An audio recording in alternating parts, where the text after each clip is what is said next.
Olá, esse é o canal Literatura Espírita. E dando uma lida da introdução do Livro dos Espíritos de Allan Kardec, achei algo bem interessante para falar para vocês. É no capítulo Prolegômenos. Fenômenos que escapam às leis da ciência comum manifestam-se por toda parte e revelam como causa a ação de uma vontade livre e inteligente. A razão nos diz que um efeito inteligente deve ter como causa uma força inteligente, e os fatos provaram que essa força pode entrar em comunicação com os homens através de sinais materiais. Essa força, interrogada sobre sua natureza, declarou pertencer ao mundo dos seres espirituais que se despojaram do envoltório corporal do homem. Desta maneira que foi revelada a doutrina dos espíritos. As comunicações entre o mundo espírita e o mundo corpóreo pertencem à natureza e não constituem nenhum fato sobrenatural.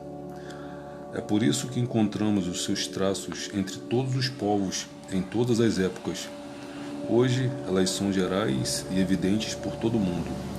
Os espíritos anunciam que os tempos marcados pela providência para uma manifestação universal estão chegados e que, sendo os ministros de Deus os agentes da sua vontade, cabe-lhes a missão de instruir e esclarecer os homens, abrindo uma nova era para a regeneração da humanidade.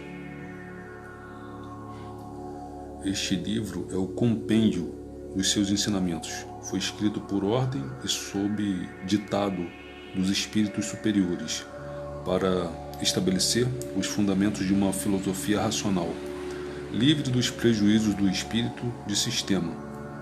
Nada contém que não seja a expressão de seu pensamento e não tenha sofrido o seu controle. A ordem e a distribuição metódica das matérias, assim como as notas e a forma de algumas partes da redação, constitui a única obra daquele que recebeu a missão de o publicar, no caso, Allan Kardec.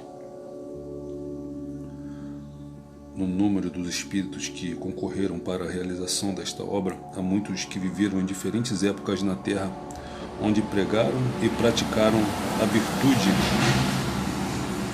e a sabedoria. Outros não pertencem, por seus nomes, a nenhum personagem de que a história tenha guardado a memória, mas a sua elevação é atestada pela pureza de sua doutrina e pela união com os que trazem nomes venerados.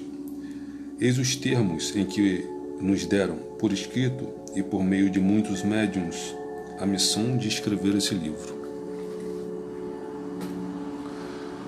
Ocupa-te com zelo e perseverança do trabalho que empreendestes com o nosso concurso, para que esse trabalho é nosso. Nele pusemos as bases do novo edifício que se eleva e um dia deverá reunir todos os homens no mesmo sentimento de amor e caridade. Mas antes de o divulgares, revelaremos juntos a fim de controlar todos os detalhes. Estaremos contigo sempre que o pedires, para te ajudar nos demais trabalhos, porque esta não é mais do que uma parte da missão do que te foi confiada e que um de nós já te revelou. Entre os ensinamentos que te são dados, há alguns que deves guardar somente para ti, até a nova ordem. Avisaremos quando chegar o momento de os publicar. Enquanto isso, medita-os, a fim de estares pronto quando te avisarmos. Porás no cabeçalho do livro o ramo da videira, que te desenhamos porque é ele o emblema do trabalho do Criador.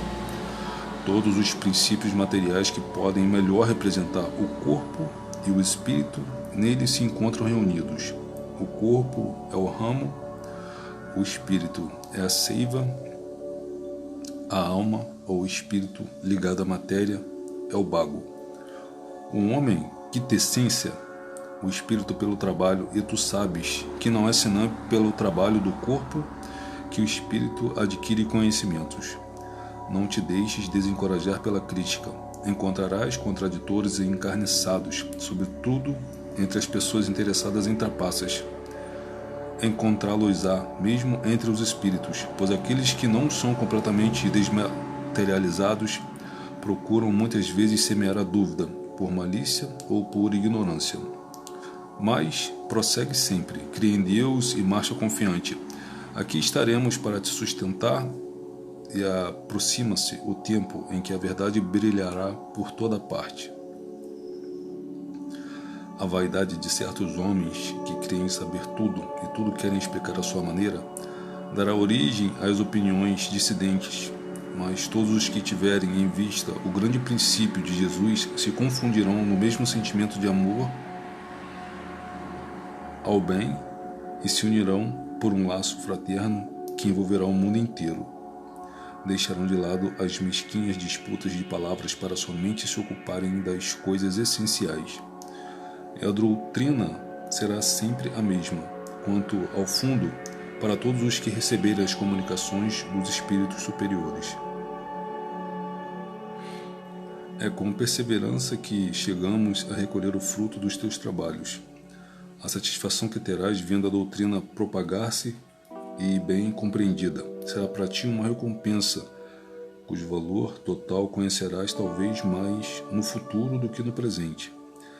Não te inquietem, pois, os espíritos e as pedras que os incrédulos ou os maus espalharão no teu caminho. Conserva a confiança, com ela chegarás ao alvo e merecerás sempre a nossa ajuda. Lembra-te de que os bons espíritos só assistem aos que servem a Deus com humildade e desinteresse e repudiam ao qualquer que procure no caminho do céu um degrau para as coisas da terra. Eles se afastam dos orgulhosos e dos ambiciosos. O orgulho e a ambição serão sempre uma barreira entre o homem e Deus. São um véu lançado sobre as claridades celestes. Deus não pode ser visto do cego para fazer que compreendemos a luz.